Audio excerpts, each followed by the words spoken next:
15 věcí, které kluci nesnáší na holkách. Nemluvte, nemyslete, nehodnoťte nás, zapomeňte. Nechte si to pro sebe. Druhá věc. Všichni kluci jsou na planetě, my chceme vidět, co tam děláme. Tuny paštík. To jste vzali, prosím vás, kde? My kluci chceme přírodní humus, aby jsme na vás nemuseli čekat úplně za pátý. Kluci jsou s kozama venku. A co čekáte, uchyláci? Jaký máte důvod se otírat s vystrčeným zadkem? Za šestý. Neptejte se nikdy. Za sedmý. Neříkejte, že nejste tlustý, když jste. Když vám povíme, že jste děvka, tak neodmluvejte. To nás akorát tak nasere. Když jsi byla děvka, děvkou zůstaneš. Za osmý.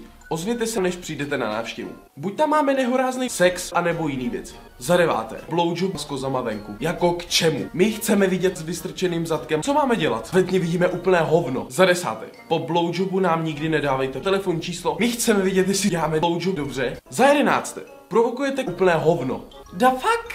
My kluci nesnášíme spání s každým klukem ve městě. Za 13. Pokud spíte s každým klukem ve městě, buď jste děvka, nebo paštíka. Za 12.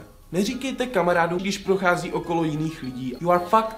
Jsi vši, čau? Za 14. Už s tím nic neuděláš. Za 15. Každý kluk neexistuje. Každý nesnáší všechny holky. Jděte si ke svýmu a tam si dělejte své věci. Slyšel jsem, že jsi děvka. Co je na tom pravdy?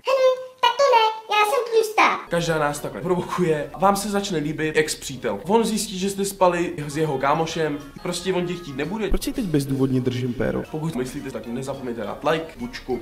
Furt to taky.